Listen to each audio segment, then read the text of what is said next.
And we are live. Alrighty then. Welcome everyone to that our third Sunday here up in TBA land. I am your host Ninja Spence 21, presenting y'all with an investigation check. And who do I have with me at this virtual round table? I'm Knox. I am a meat popsicle. There is a Hewitt. I am Frey. There's a Frecky V, the introvert. All right. The NASA. Alrighty then. So then that tonight's format is going to be a little bit different from like our normal investigation checks, where then that that this lovely gaggle of people are just going to be that we are going to be talking about our favorite games, and then it's just going to be a little bit more free form and stuff, just something just light to talk about that I am pretty sure that most of us have either heard or else have just played just of all of these franchises and stuff that we will be talking about. And who wants to start it off? I guess I can. Um, there are two main franchises, so it was really hard for me to pick because I am a fan of Castlevania, and then I am a big fan of Final Fantasy. So I will start with Final Fantasy. Um, I think absolutely everybody knows Final Fantasy. It is not a niche little side thing. It's not like a friend that like digs all the Fantasy Stars or any of those random, like really good but lesser known RPG chains. But Final Fantasy, I guess for anybody that's listening, is a JRPG uh, series that I think has been going since like 88 or 89 when they released the first one, which is not the first one I played. Like a lot of folks, I think the first Final Fantasy I ever played is actually Final Fantasy VII, which is still usually seen as the flagship of the series and made a lot of things more popular because it wasn't on like the the previous Final Fantasy before it 6 was released on the SNES, and it's also one of the greats. But 7 coming out on the PlayStation, which was the system that in the late 90s almost everybody had, made it a lot more accessible. And I remember renting it from Blockbuster, so that shows how old I am, and That's not cute. and and not having a memory card, so playing as much of it as I could in one sitting. That which is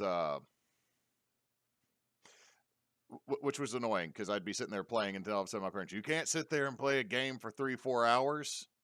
I'm like, okay, I'm gonna have to do all this again, and then I got a memory card and Final Fantasy VII when I would think it was 7th grade because I got all A's, and then I very immediately did not have all A's after I could actually play the game and save my progress. I dropped to a C in a couple things, and then I had to get all A's so I could go back to playing the game. Yay, childhood. Um, but seven always holds a place in my heart for that because it's the first one I played. And then when I learned, it's like, all right, it's Final Fantasy VII, so that means there are at least 6 more before this.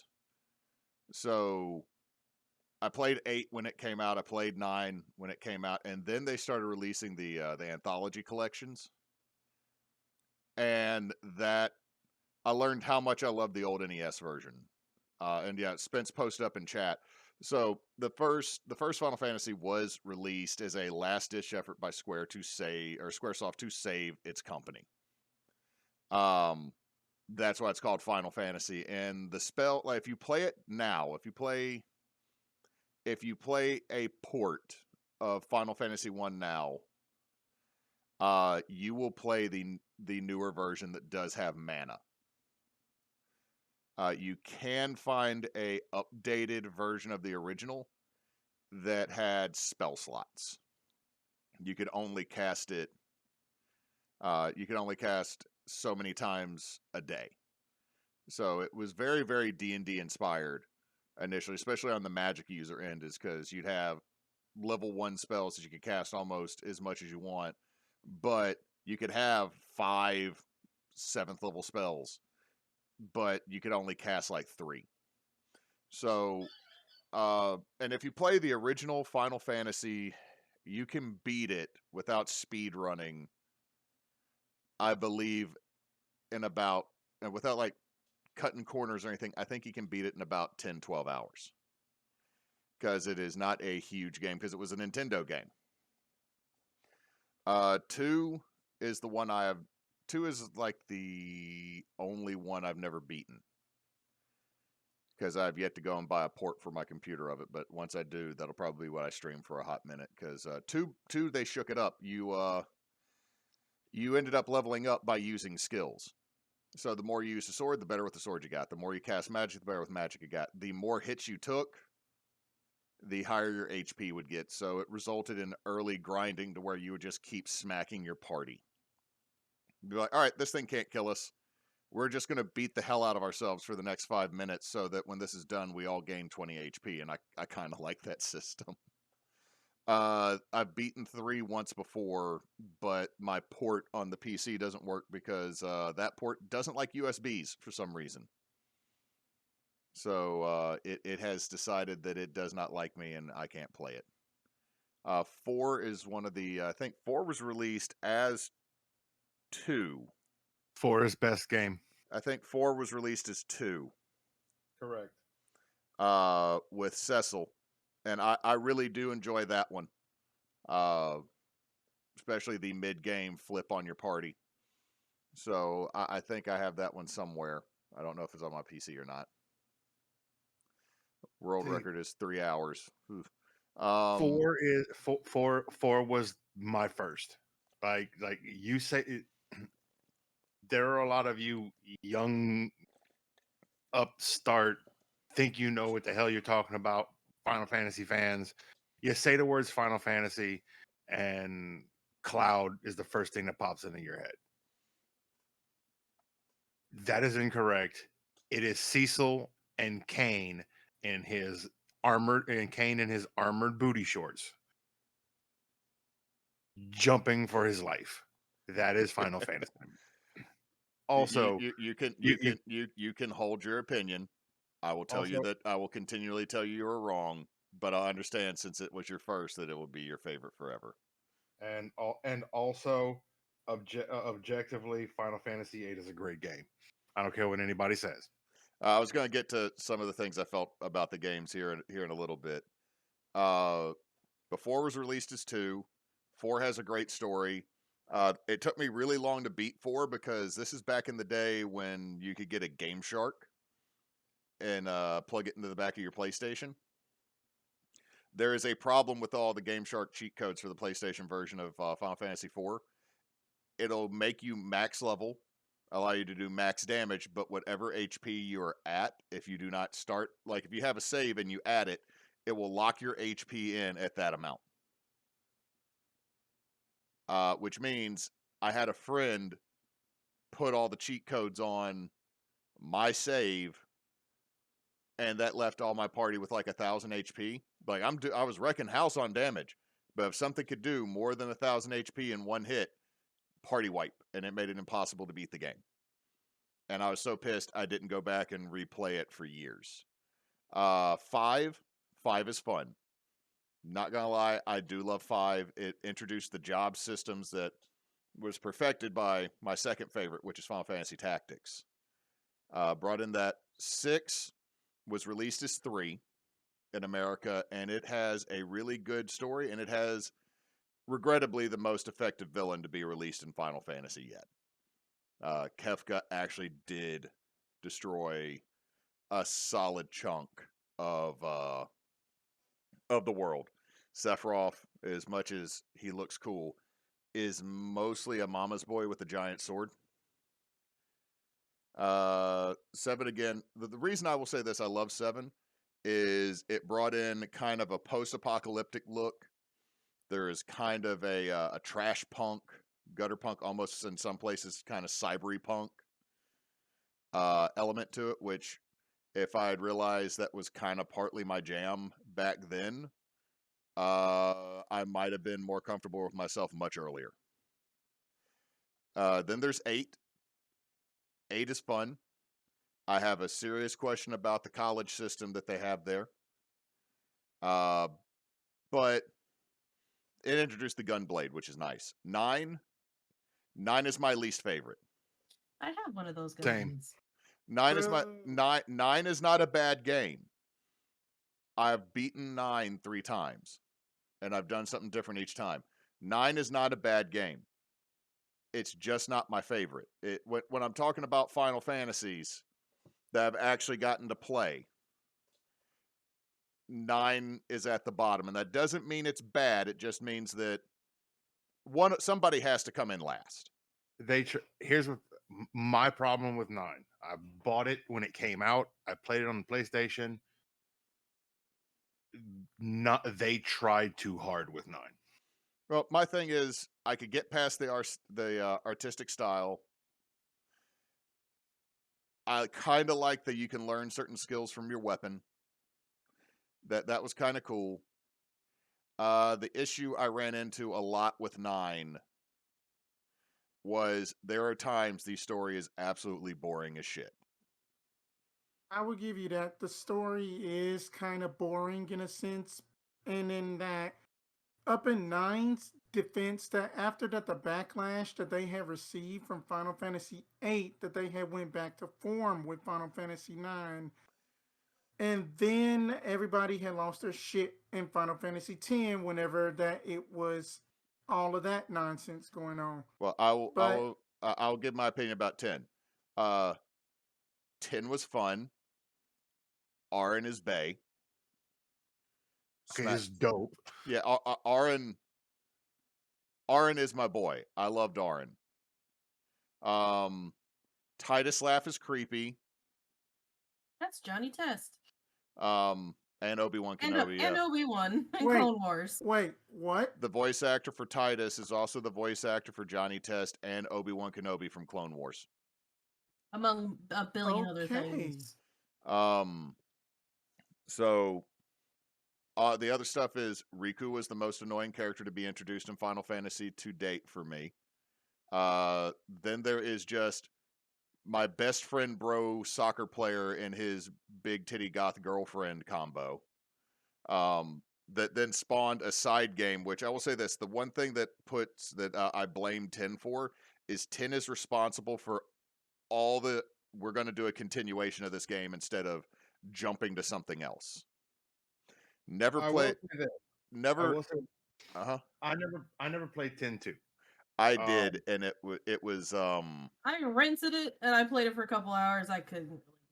I got a friend of mine who did. The biggest thing about 10 to him from him was he would have been able to forgive a whole lot more of what happens in that game if they would have let you skip the transition sequences. yeah. If you didn't have the fan service of transforming, And unskippable. like If they would have given you the option, he said if they'd have given the option to turn transformations off and it just happened, I would have been able to forgive a whole lot more about that game. Well, here's the deal. If they had done it the first time you use a new transformation, you get the whole sequence, and after that, it's just we're gonna have a light shine, and now you're in the outfit. That would have, yeah, I would have been more on board. But then let's see. I'd never played 11 because when 11 came out, I did not have an internet connection that was good enough, nor did I have a computer that was good enough to actually play the online game. 12 will always kind of hold a spot in my heart. Mostly because they tried. And some of the boss fights generally are pretty fun. I thought the gambit system was neat so that you only had to control one person since they're trying to follow up their online success. So it was okay. I liked every character but Van and Pinello. They were boring, so I never played the port to the Game Boy Advance that was just the two of them. I never finished 13 because that is when it came out around the time I started working. And I did not have time for cotton candy hair colored Cloud Strife in a dress. I needed more Chocofro. If I had had more Chocofro, bro, in the game early on, I might have actually finished it. And that's the reason I don't list it as the worst one, is because I started playing it and then I just didn't have time for it anymore. And 13 is the last one I sort of played. So I got no review of. I was on 12 for like all of 6 seconds, and then decided that online gaming at that time was not good for me because, again, working, and I think I was coaching at that time. I've not played the newest one, but I'll be honest, the Final Fantasy I've played the most out of all of them is still Tactics.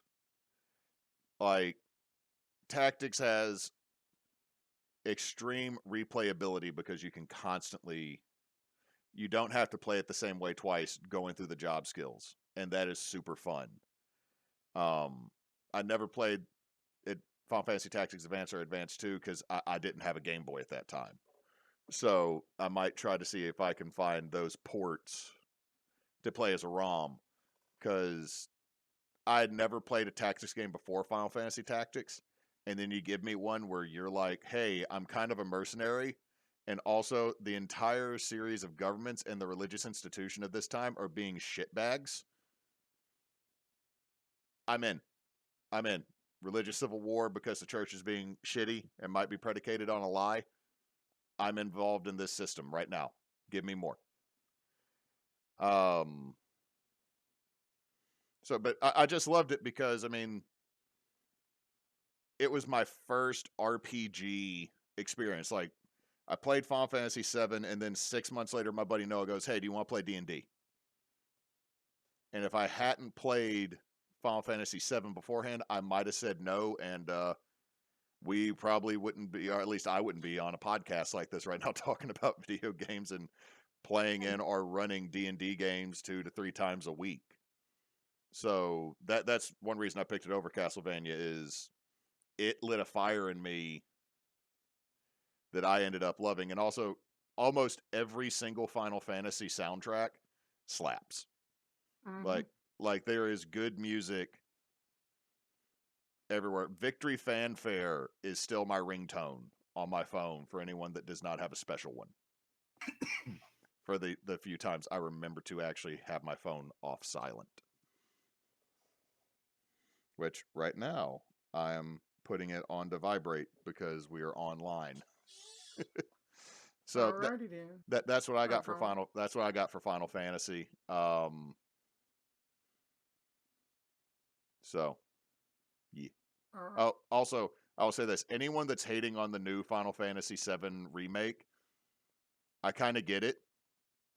I still want to play it when I get time for it because they've changed a few things, and that's kind of okay. Also, much like Knox has said in the past, here's the deal, everybody. If you shit on what you love to play, people who make it might not make it anymore, and then you get no more of it. So yeah, it might be kind of weird that they're remaking Final Fantasy VII and releasing it in staged parts. But it inspires people to come back and buy more Final Fantasy, so they're going to keep making Final Fantasy. So then you get more games. Like it I don't stop complaining, don't gatekeep, let people play the game. If you want to play the original, it's out there. Trust me, you can find it. But don't hate on the people that are playing the newer one. Also, anyone that complains about Tifa's redesign don't know what a sports bra does, and she will kick you straight in the fucking face. So I can't call them what I want to call them because Claire is here, and also it would get us banned. So I will behave. Yes. Yep. Yep. So who wants to go next?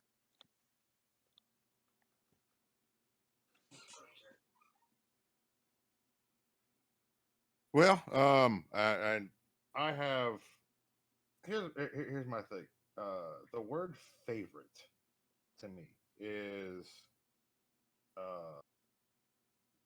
I, my favorite anything will literally change with my mood. I can absolutely 100% love and get 100 and get like super hyper fixated on something, and that is my jam, and this is what I want to do, and I want to do this particular thing and play this particular game or do this particular activity for the rest of my goddamn life. And then a week later, and then I put it down. Don't touch it don't touch it for 6.5 months. It's just the way I am. The same thing goes with video games. As far as games that I have really that have kind of surpassed that, so that I could legitimately pick them up and play them at any time, regardless on how I'm feeling, is number one, and not simply because of the current iteration which just came out and I am currently embedded in, would be the Pokemans, because I, as a 42-year-old man, legitimately, I was working at Kmart. One of my work friends was sitting there on a Game Boy playing Pokemon, and I asked, "What are you playing?" And he's like, it's this new game called Pokemon. It's a JRPG, and I say, "Well, explain it to me." He's like, "Well, there's these little monsters and everything else like that." The easiest way to describe it is a JRPG in which you have a choice. You build your party out of 6 of 150 characters. And my mind exploded because options. I could do whatever the hell I wanted. So I immediately, I got paid 2 days later and went and bought a Game Boy and Blue, the original Blue, and sat and played that thing for a very long time until I realized I don't really know anybody else that's playing this game currently, and I can only get and there are Pokemon that I can only get from from the red version. So I then went out and bought the red version and a second Game Boy, because if there's one thing about me, it's if I can do it myself, then I don't have to people. So I did it myself. So I literally sat there for a good 3 months and played Pokemon Blue, beat it, realized that I could not complete the Pokédex because I don't have access to these 14 Pokemon, and spent another $250 to get the second copy and beat Red, and then started trading things and completed both of the Pokedexes. And at that point, realized, yeah, this is awesome. And I'm always, and then the second one came out, and I was like, cool, they made a sequel. I wonder how long they can keep this up.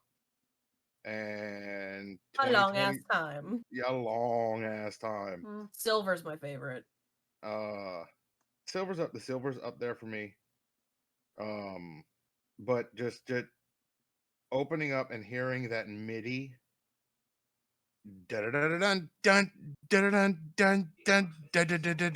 like that will never not bring back an absolute and total sense of nostalgia for me, because and it's a kind of a point of pride for me.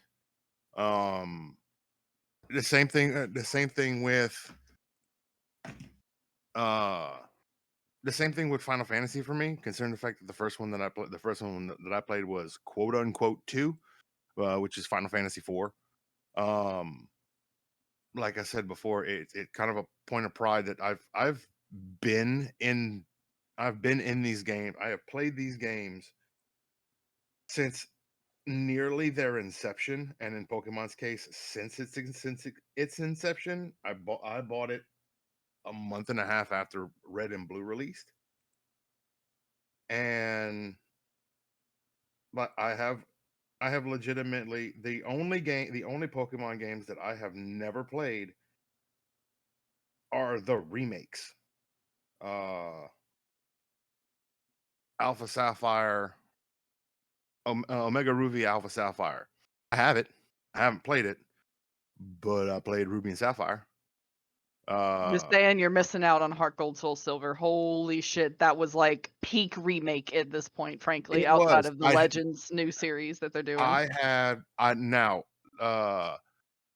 Heart Gold Soul Silver I had. Fire Red and Leaf Green I had. From that point forward, I kind of fell off on the remakes. Like I haven't played Brilliant Diamond, Shining Pearl, because Diamond and Pearl wasn't exactly my favorite generation. However, even to the fact of I had the same excitement a month ago that Scarlet and Violet were releasing that I did, and that I did when the first time I heard Silver and Gold were coming out, the first sequel. And it's that thing of it's kind of that hipster mentality, but not to show up someone. But it's like, dude, I was there at the beginning. I was there when this was nothing. Like I was there when Pokemon was the new kid on the block, not the single biggest franchise in human history. I still remember the commercials. Same, and like the advertisements in the magazines and stuff. Like I remember the Ruby and Sapphire advertising big time, because it did like the kids that looked like the characters and stuff. Like there's the grumpy kid that looked like the Shroomish and stuff. But Yeah. I always love their campaigns like that. And it things like that I can point to and go, I was there, and having my nephew, for example, come up and start playing, and he started playing Pokemon. He got deep into it, and when he was like 11, it was cute when he tries to explain things to me, like type advantage and this, that, and everything else. And I went, "Oh, that's cool. That's cool. Come see for a second." And I took him into my room at the time and pulled out all at that point like 8 copies of all of the Pokemon games. And I went, "You mean like these?" And he lost his damn mind. Because it's you have the old ones. Yes, I do, and I have beaten the old ones, and I have completed the Pokedexes in all the old ones. And I remember hearing the legend of the shiny Pokemon back when it wasn't something back when it was, in order to find it, there was no help. They weren't coded into the game. It was a 4,000, and it was at that time a 4,096 chance on an encounter of a specific Pokemon that the colors would be changed because of a glitch. It was an error in coding that had a potential to pop up if the situations, if everything was just right. You had a 4,096 chance that thing was going to be a different color. It was a palette swap, and they kept that palette swap for the first, I Mhm. want to say, at least 3 generations, where they did not custom make shinies. It literally just palette swapped it with another Pokemon, so you end up with Charizard that has the color palette from some other Pokemon in the Pokedex. And the most common ones were the first 2 or 3, like the general first 2 or 3 Pokemon that you would find in an area, like And in Gen 1 it would be Rattatas or things of that nature. Like it still to this day blows my mind that in Scarlet and Violet, on the very first route that you come across, there is a Fletchinder, or there's a Fletchling.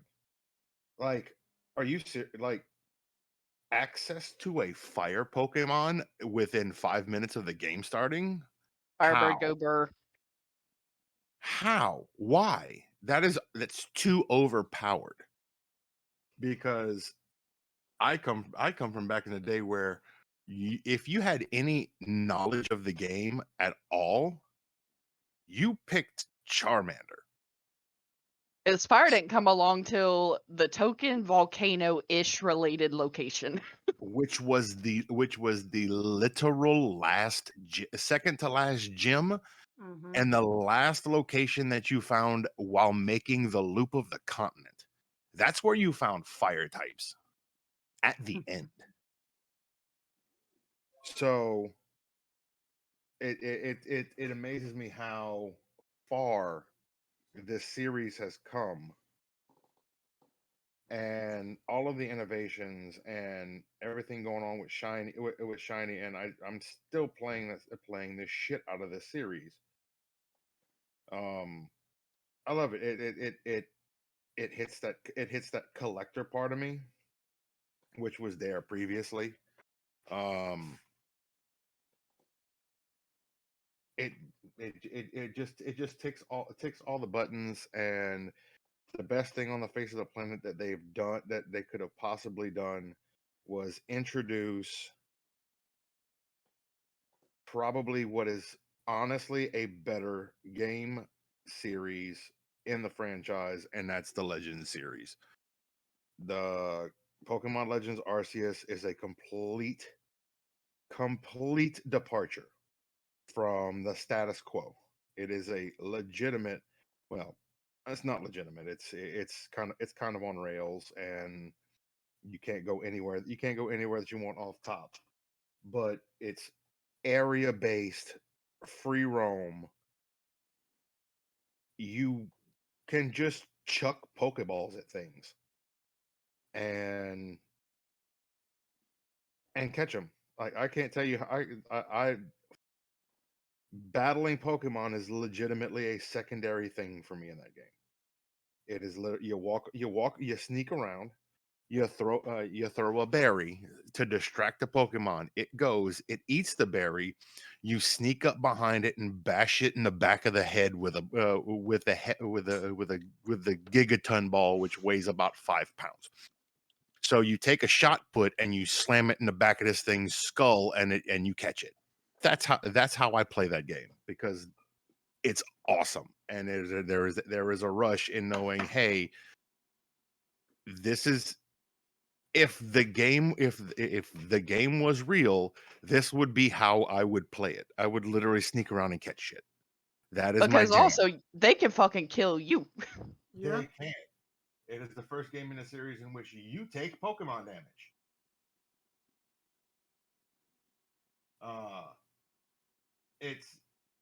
It's what the fans have always dreamed of having,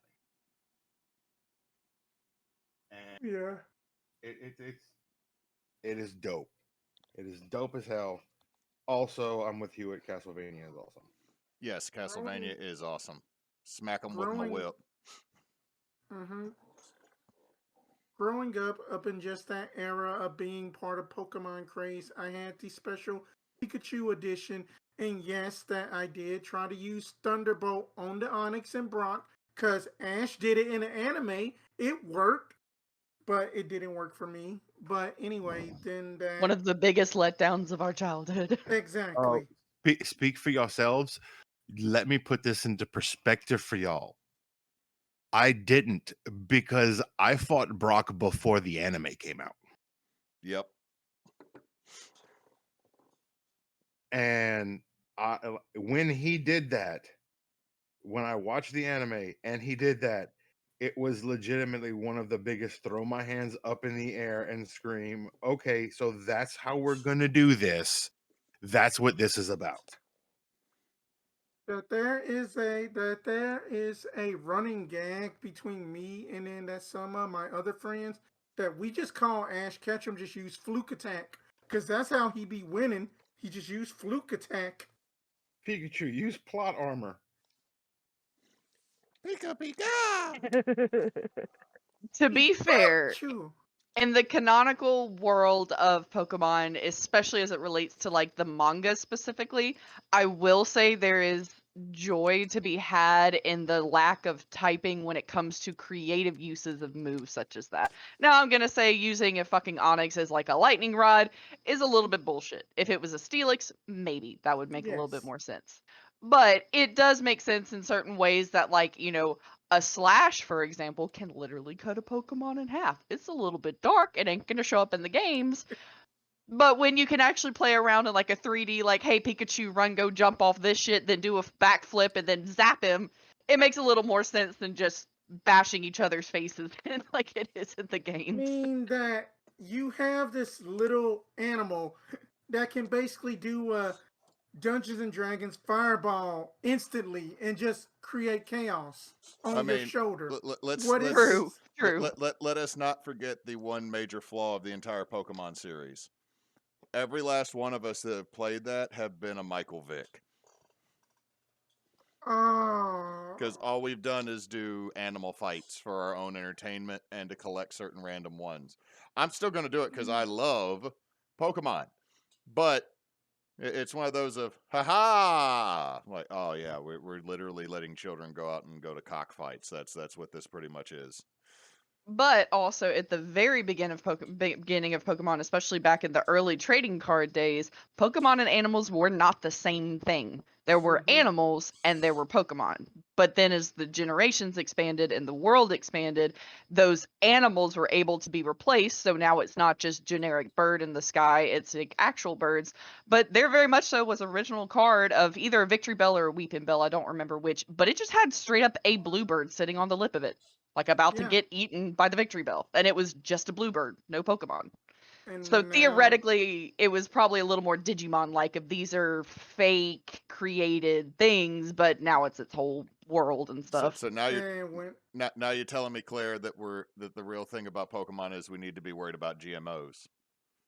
not exactly. I mean that whenever that the fifth generation, aka New York and in America, that they basically had the literal garbage Pokemon Garbodor or something like that. It was a trash Pokemon, literally. Oh yeah. And the best part is like I always pronounced it Garbodor in my head, or like you said. Apparently, canonically, it's literally called Garbodor, and I refuse to acknowledge that as fact. I am not calling that motherfucker Garbodor. No, thank you. Sounds like something Cajun. That just is a machinery. Like it I'm makes sorry. sense because odor, but like at the same time, like no, I'm not saying that. Now, I will say this: playing Pokemon Go as a stress reliever and an excuse to make myself walk more. I am learning, and my child being super into Pokemon now. Like I've done something right, getting him addicted to Pokemon. Except for my wallet hates that I've bought so many goddamn Pokemon cards. Learning all the ones that over the last 20 or so years that I had no clue about, and also laughing at the designs of some of them. Like I just caught one the other day. It's a goddamn ice cream cone. Yep. Yep, vanilla There's snow. one that's literally just jingle keys. That is Klefki. Kelt. Yeah, you beat me to Klefki, it. yeah. Klefki. Yeah. And look, here's the best part. Go to Cerebi.net. Mm-hmm. Pick a random Pokemon. Read their Pokedex entry. Oh yeah, Now that's dark. the Pokedex gets fucked up real quick. It's like this game's for kids. Who wrote the Pokedex? R.L. Stein. I mean, like the new pupper that came out, or one of the 4 new puppers in Sword and Shield Graveyard is a ghost type. The longer you play with it, the more it drains your energy. The trailer for the Graveyard reveal It literally murders a girl. Oh, Nox, I have some deep lore for you that I think you will appreciate because it involves your gal Tinkaton. Oh, So the fact Tinkaton, is it the fact that in so for the uninitiated, in Pokemon Sword and Shield, you fast traveled by calling a Corviknight taxi. A Corviknight is a large black bird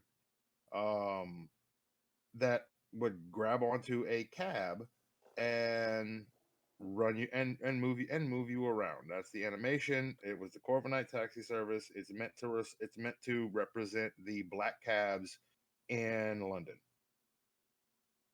In the new game, you are in a different region, the Paldea region, which is Spain, Portugal. There are no Corviknight taxis. It is the taxi cabs are being pulled by a new bird Pokemon called Squawkabilly, which is a parrot with a pompadour. And there are 4 of them. There's a white one, a blue one, a green one, and a yellow one. and the Squawkabilly. snapping intensifies because it's basically gang wars. It's just Yes. West Side Story all over Paldea. Corviknight is in this game. I told you that story, and I'm gonna pause right there. We'll put a pin in that. There is a new Fairy and Steel type Pokemon called Tinkaton. Tinkaton is a little pink Pokemon that carries a big fucking hammer. Oh, that thing. Well, it literally says in the game that in Corviknight's Pokedex entry states that the people of the Paldea region do not use Corviknight as taxis because their natural predators will throw stones at them. So it's not safe. And then you read Tinkaton's entry In the that says, Scarlet one specifically. in the Scarlet one, that specifically states that it has that Tinkatons have a blood feud with Corviknight and will hit rocks at them. So For fun, by the way, for fun. So there is literally a blood feud between Pokemon in this game, and it's not the first.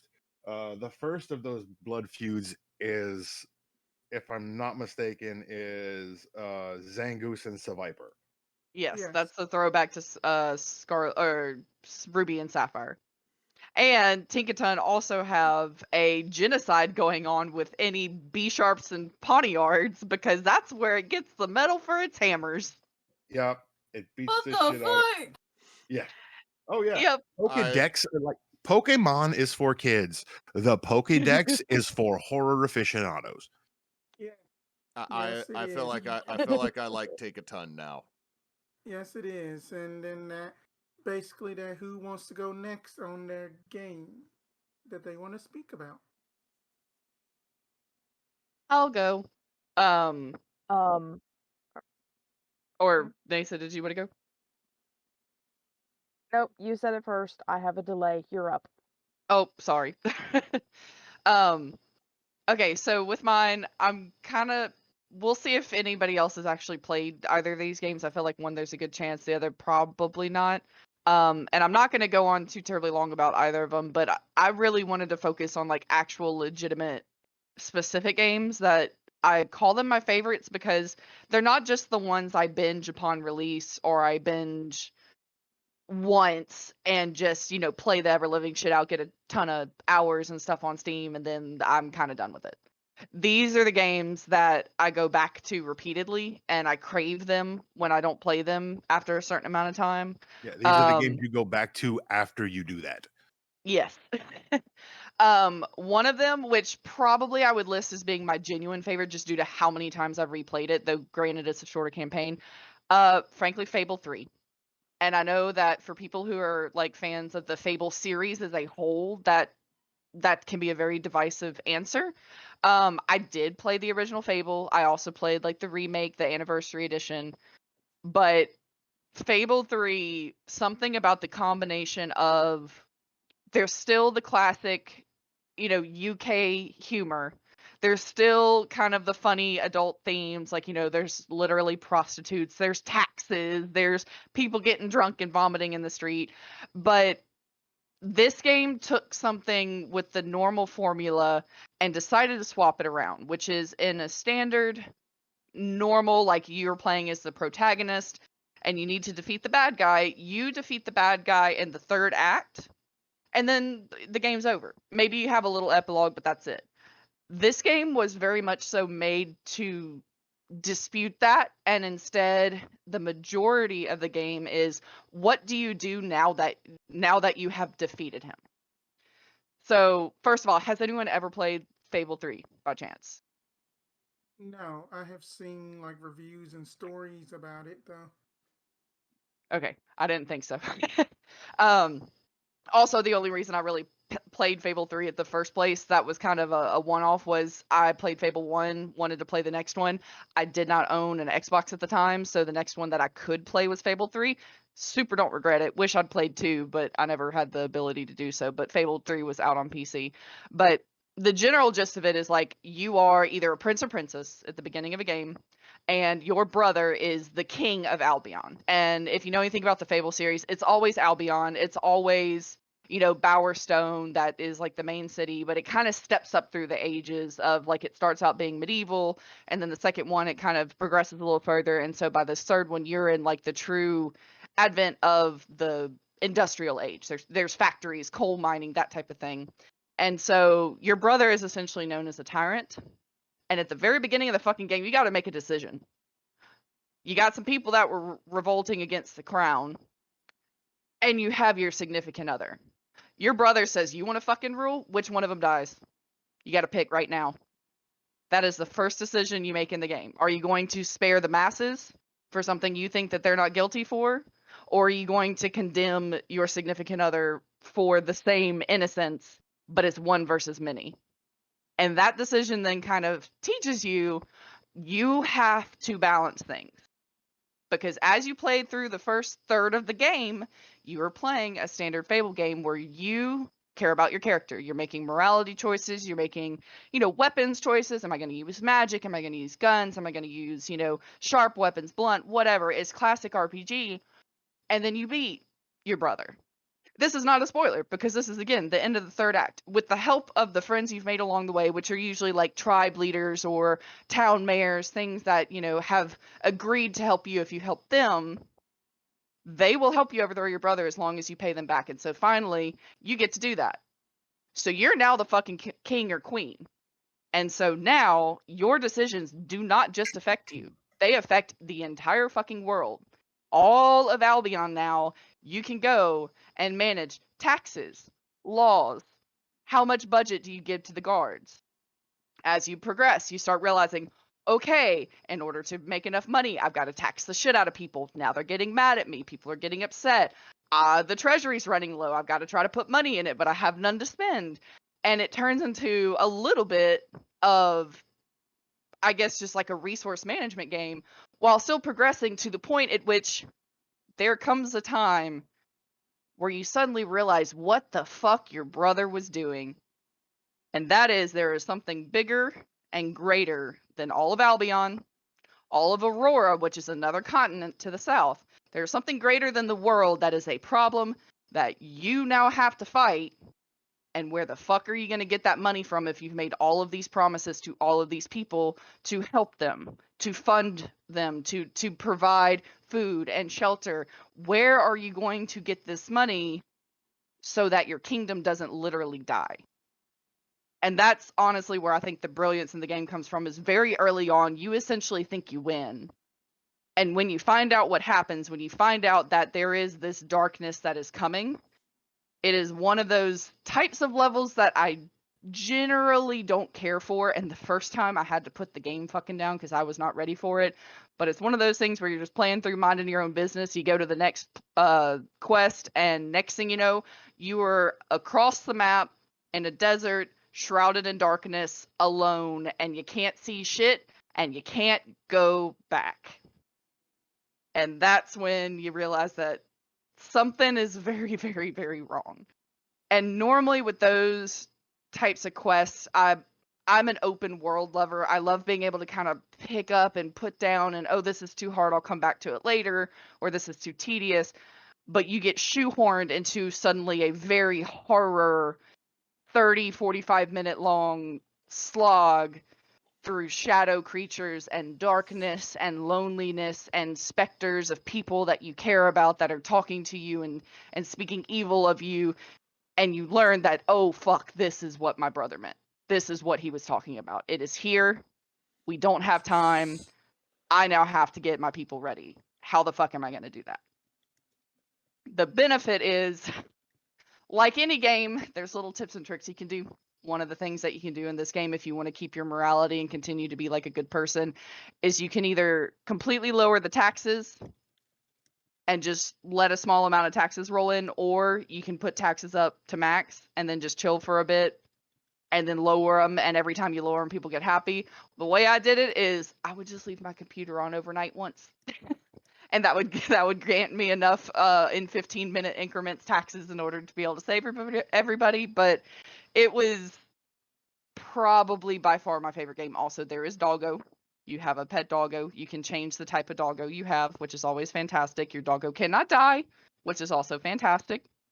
But yeah, I don't know what else to say about Fable 3 other than like it's the one that I just randomly re-download. My only thing I hate now is because it is end of life completely. There is no more online co-op, and that sucks because used to, if I beat the game, I could then hop in on a friend's game and just pick right up with where they left off. We're doing their quest, their fun, and just run right alongside them. This also is the very first game where I technically ever first played D&D. Because there is a side quest where you have to save the princess from the evil baron. And so these 3 nerdy dudes wearing cloaks give you an orb, and you then shrink down to about an inch tall and are placed on a game board to go save a paper cutout of a princess from a paper cutout of a baron. So, yeah. In their games of Hollows and Hobbs is what it was called. So that was my first time ever playing that. It was great. Gameception. Yes, it was the Yeah. game within the game. Well, then Mhm. go on. I No, go just ahead. just know that basically from like watching the good and old days of G4, I know that whenever Fable 1 first came out, it was basically recognized for like that the being like one of the first games to ever come mainstream with the whole like morality system that where that your actions shape your character, and then that was basically recognized as something genius and great and such, Yeah, even though that I was never much of a of just like a person of Fable and stuff, but always hearing like stories of friends and stuff saying like that, oh, that my hero did X, my hero did Y, that's pretty amazing. And so we have NASA coming up with what game are you going to be discussing with us? Well, I had initially thought about talking about Stardew Valley because, of course, Stardew Valley is amazing and so fun, and it's comfort food type of gaming. But then I realized that I need to give plug to the game that I am extremely excited about because we just got word that Supergiant Games is going to be dropping Hades 2 next year, hopefully. This coming from a studio that has never done a sequel game.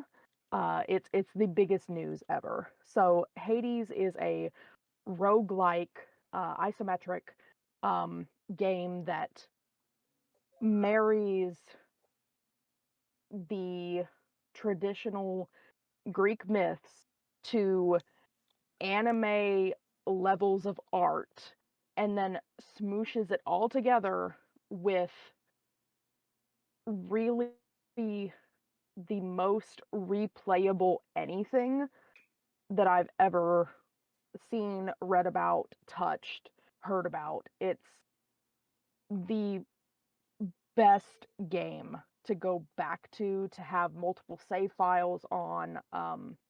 There is anything you want to do you can play it for the story. Um, Hades has a quote god mode that basically you just activate it at any time from the settings, and it increases your essentially your durability, your actual player character durability. Every time you die, you get stronger. And so you can play farther in the storyline without feeling like a slog. Um, it allows you to uh, romance any or all of 3 romanceable NPCs.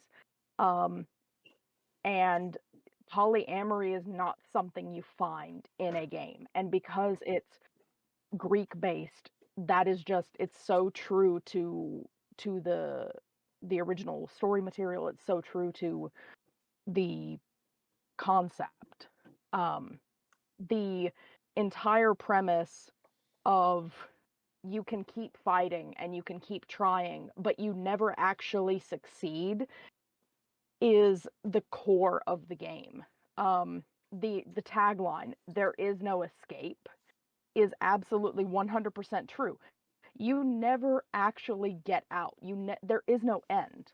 You are constantly getting so far and then dying and coming back to the start, getting so far, dying and coming back to the start. You cannot win. And so it's a matter of shifting your perspective of what constitutes success, what constitutes a win. Hades was released in 2020, and it paired really, really well with the whole pandemic and everything. With you couldn't get out, you couldn't get out and do anything, and you're constantly stuck inside. And I think that it was kind of the kismet of the perfect time for it to drop. And it's just it the stars aligned, everything worked perfectly. They opened it in early access and actually put out a really polished early access game, and still took feedback and adjusted and dealt with the few bugs that actually cropped up. They're planning to do the same thing with Hades 2, and it looks like it's like they just dropped the trailer last weekend, and it looks absolutely fantastic. Like I'm trembling talking about it right now. It looks so good. We're going to get a slew of new NPCs. There's a new protagonist. Um, and it's supposed to, where the original Hades game focused on Zagreus as a god of quote blood, a god of life or the purpose of life. The protagonist for the new game is going to be Melanoi. She is essentially the princess of the underworld, and she is half a ghost. She's kind of like the Norse goddess Hel, where she's half dead, half alive. But she apparently, as her mentor, has what we're presuming is Hecate, who is the crossroads witch goddess of the Greek pantheon. And so witchery and magic and the whole concept of fate is going to play really heavily into the second storyline. Um, and Hades himself, uh, as a major antagonist of the first game, is now a victim in the sequel, where Kronos has apparently escaped and Hades is in chains. So it's just like there is so much to unpack from the trailer alone, and they're talking early access in 2023, and I cannot wait. I cannot wait. Yeah, that then that I still need to pick it up and stuff, and then I have seen friends play through it and stuff, and then it looks very entertaining, and then I most definitely am going to have to play just a bit of catch up on that one, considering that my backlog of games is at 30 now. But regardless of that, then that to our last person, Frank, what game are you going to talk about? My favorite. I've played. I've played a lot of the games everyone else has mentioned. I love Final Fantasy VII. I played it on a PC port. We rented it from the library. It's the first time I played that. I've played Pokemon for years and years, and I almost said Dragon Age, but I cannot lie to myself. My favorite game is Kingdom Hearts. And I remember years ago, it was just a blurb in a magazine. It probably was An America because new types were fucking expensive. And it was just a blurb on there with a very tiny screenshot of, them working on the game, that it was going to be this game that was made by Disney that had Disney and Final Fantasy characters and new characters. And my initial thought was, well, that sounds kind of dumb. And then I saw the trailer for the first time on Disney Channel with Simple and Clean in the background, and I changed my brain chemistry. Yeah, Simple and Clean sold that initially to just in general. Simple and Clean is Utada Hikaru top is 10. amazing. top 10 video game songs of all time. Like Utada Hikaru is amazing. A lot of their songs are really good, but I saw that trailer and I went, "Oh my god, I need this game!" And I believe I got it for Christmas that year with the guide. I remember talking to Emily and Christina around the time Animal Crossing came out, and they were talking. I'm like, I've never actually played Animal Crossing. I never got into it. I wonder why that is. And I went and looked. It came out like the same day or like 2 days after Kingdom Hearts. I'm like, okay, that's why. That's why I didn't give a shit.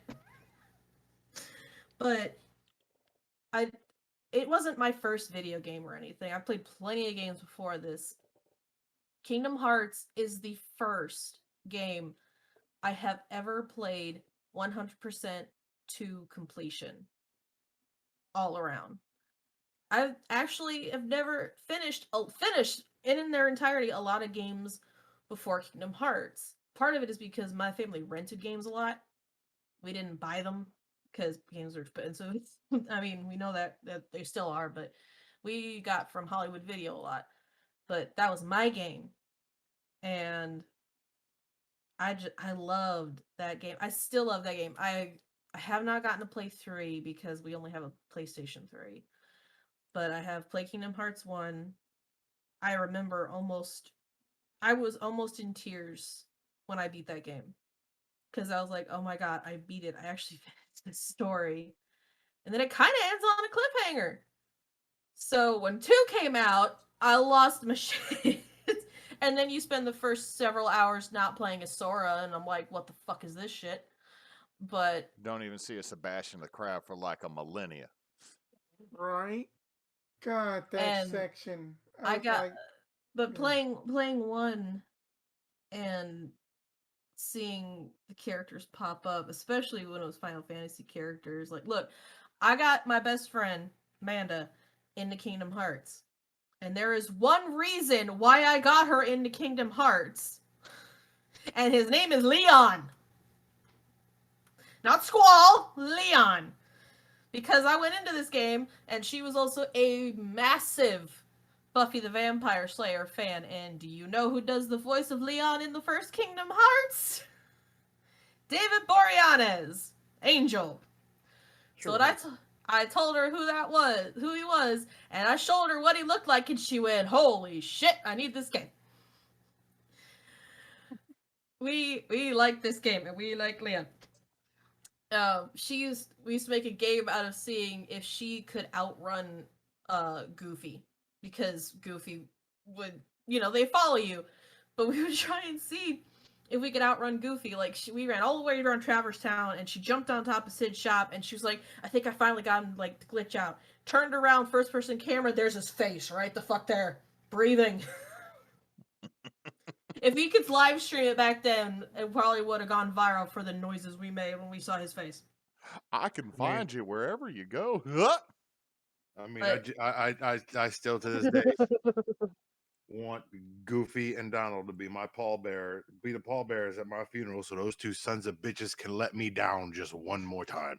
I don't know what people are. I legit don't get what some people talk about, because if you just set Oh. them right, if you just put the settings right, they work for you. I never got rid of Donald. I always switched out Goofy. I mean, that Goofy was Tank, and also Yeah, but so were for most of the people you could bring in were Tank. for also a bit of Final Fantasy lore too. Donald Duck is considered a very strong, powerful mage in Final Fantasy lore because he can cast Ultima. But it's the game. I know that if you go back and look at the first game now, some of the graphics are like, some of the cutscenes are still really good. And Yeah. and personally, I feel like even though the graphics are older, they still hold up even now. Of course, No, it doesn't they look do. as I pretty have- as 3. It's I still have the- it's still not a bad looking game today. No, it's still like the graphics still hold up. I know that the story gets so convoluted. I've played several of the side games. Playing But playing all of the Kingdom Hearts is like you're going to Charlie Day's apartment while he has all the string between different pictures, and this is how the story makes sense. That is Kingdom Hearts in a nutshell, story That wise. is Kingdom No. Hearts, Legend of Zelda, Tekken, KOF. Oh God, all of No, these games no, with no, the jacked no. up time. You see, Emily, you haven't played 3 yet. I know I don't have a I under- PlayStation 4. Nothing under- else. I understand that. It gets so much worse. I know. I know it does. Now, And I want to play it so bad. I mean, Axel came back. I know it's not Axel, but I'm like, Axel came back. But I got one odd fact about Kingdom Hearts 1 that I absolutely love because it has influenced future developments connected back to 7. Okay. At the end of Final Fantasy 7, Cloud has stopped being a mopey bitch. At the end of 8, Squall has not. When you play, he's totally a mopey bitch in Kingdom Hearts. no, you get to Kingdom Hearts, and Leon is kind of mopey, but he's business. Cloud shows Yeah. up, goth and decked out as fuck, and there's He had a badass costume, and you know it. he did, but here's the thing: the reason that Cloud took that form in Kingdom Hearts, and then they proceeded to bring back mopey Cloud. Because they didn't bring in Vincent. Because they didn't bring in Vincent. Vincent originally was going to be in Kingdom Hearts 1, and they But didn't. Cloud's more popular. But they didn't. No, Cloud was going to be in it too. They were going to have more of Final Fantasy VII in the game, but they just couldn't fit it in. So they said, we're going to have Cloud, because Cloud is the main character of this game, so he's in it. I was going to say, are you just upset that Cloud beat you in the first tournament? Is that why you're salty about it? Damn. No, it's not that at all. I just think it's funny that they brought him in and they gave him some of Vincent's dark goth, and then they just decided we're keeping this for Cloud from now on. I like when you go into 2 and they bring in, like Tifa and everything. They're just in their Advent Children costumes. Yeah, and then that they also do the whole Olympus thing where then instead of Cloud being that the mopey one, it is, I believe that it is like you gotta deal with Auron, I want to say, because then if they didn't want to bring in Titus or Titus, thank God, because that laugh. Titus is in it. Titus is on really? Destiny yeah. Islands. Yeah, Titus. Titus, is in- you- Oh Yuki yeah, and- that's right. He's one of the that's kids. Yeah. Now, right. the other thing that I will never forget about Kingdom Hearts 1 is the original voice of Sephiroth. The first Lance Bass. the first person That's to the other thing. the first person to ever voice Sephiroth is Lance Bass, which immediately made him less scary to me. It just means that now I know why he's able to move so well, is because he used to be in a group with 4 other supervillains that had to synchronize moves and attacks. No, but I was gonna say that's gonna lead to the other thing I was gonna say is the voice cast, especially for the 1st game. Oh my god, it's such a good voice cast.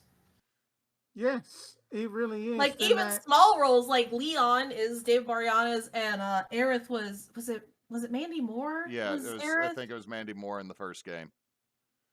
But and Yeah, then they stunt casted with people who were really good at voice acting. and then Riku was what's his face? The one that he was on Seventh Heaven, who's the youngest brother. Fuck, what's his name? Yeah, nobody cares. Fuck you. They did my Damn. they did my boy Sid dirty though, because Yes. he didn't curse, and that Well, ain't. Sid. Okay, in the first game, Sid didn't even have a voice actor, so I'm just saying, Sid's supposed to be asking if you need your goddamn gummy ship. But they just gave that to like the rescue rangers at that point, Chip and Dale. But I also do like the fact of that up until 3 that they had actually got some of the original voice actors and actresses from like the Disney movies and such.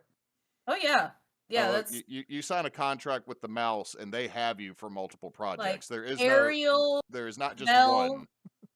Ariel, Belle, Mulan. I believe the Beast was the same. They had so many of the original. Some of them were different, but they had so many of Yeah. the original actors come in and play the characters, so it didn't like take you out of it. You I know. mean, for them to get Johnny Depp in a video game, that was big. Now I don't know if that actually was Johnny Depp. True. I think that might have been the voice actor for Titus because he is a voice replacement for Johnny Depp in a lot of things. Okay.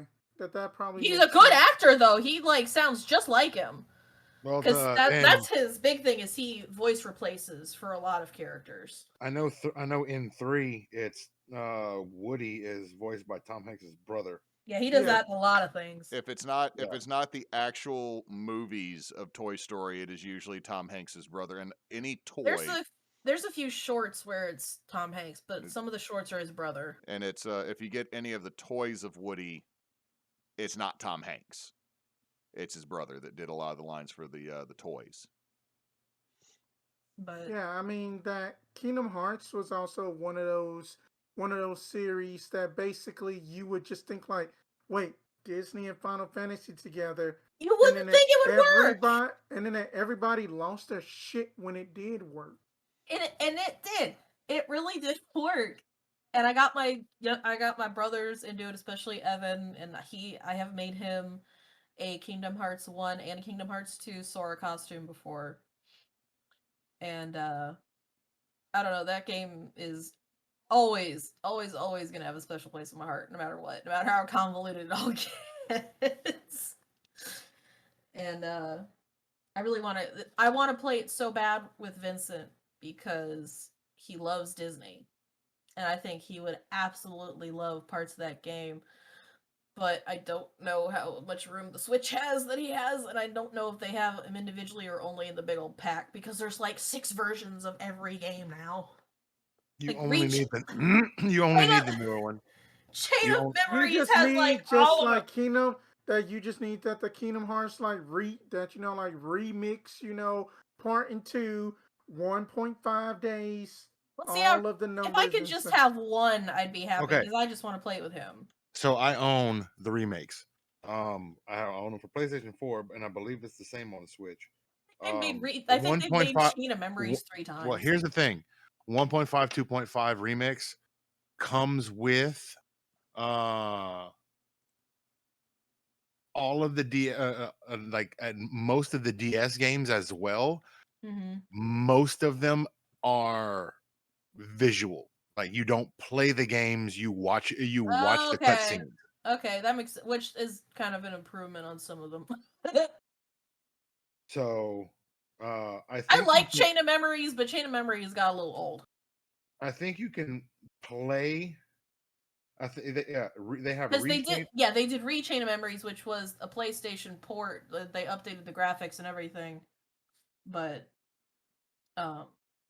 if I could just watch the cutscenes, I'd be good for some of them. But I really want to play 1 again. Like I really want to get back that feeling of playing that game. Except Alice in Wonderland was annoying, but I mean, then up in KH2 that they had that they had basically turned Atlantis up into like a musical hit, the musical okay, notes look. game. There's people that are like, you can skip Atlantic altogether. I'm like, not me, bitch. I need that completion rate. All right. I know that people make fun of it, but I think it's fun. Shut up. It's funny. It's stupid. I like it. Right. But I do believe that we are just shy of about like out of a lot of time because that we did kind of go over long for this one. That that I would go up into my favorite game, but we will be here for more than 30 minutes. And then that, and then that I am not going to push people through that until next time. So then that I am going to leave it to Miro to do what we got coming up next, and then Frey for our socials. Thank you everyone so much for just your input on these. That that these were very, very insightful. All right. Schedule wise, I guess what we have coming up is next week's going to be normal. We'll have Holy Winds tomorrow. We just got to remind Topher as the new player in that to remember.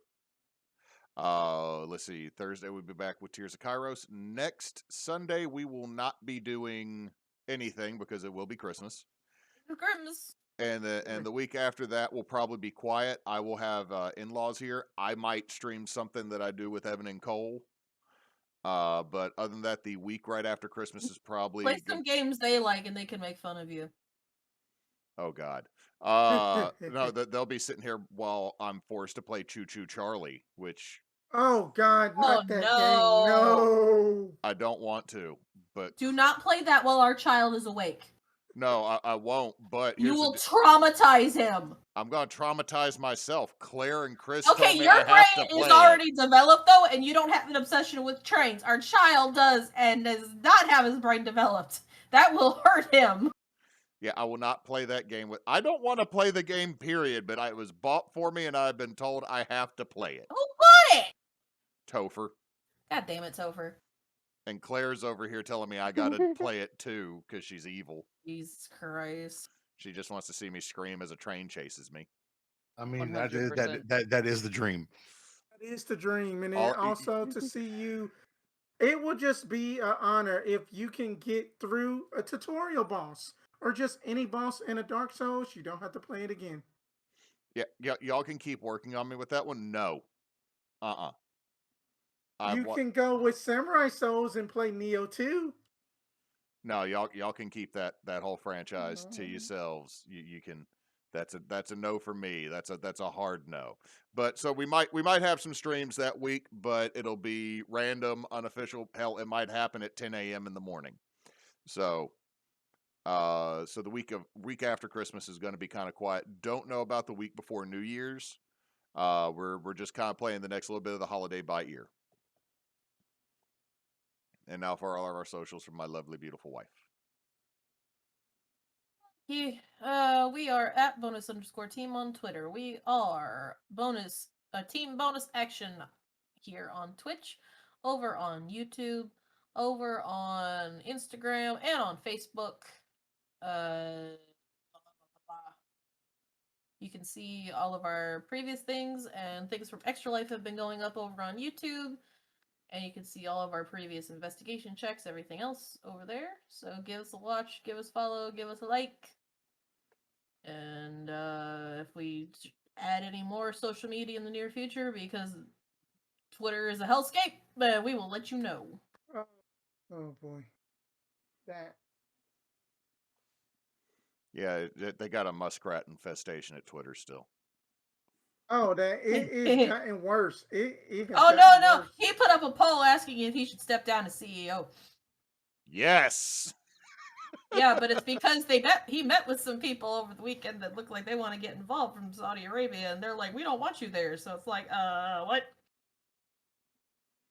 Well, thank you guys so much for just doing this. That this was just a investigation check for us to just kind of like unwind and then kind of like nerd out about our favorite franchises that mostly that all of us have played or else like known about. And well, since that Knox is here, We appreciate y'all come hang out with us this evening. We hope we were at least a little entertaining. And until next time, folks, don't let your meatloaf. good night, everybody. Comment, like, subscribe. Thank you for watching.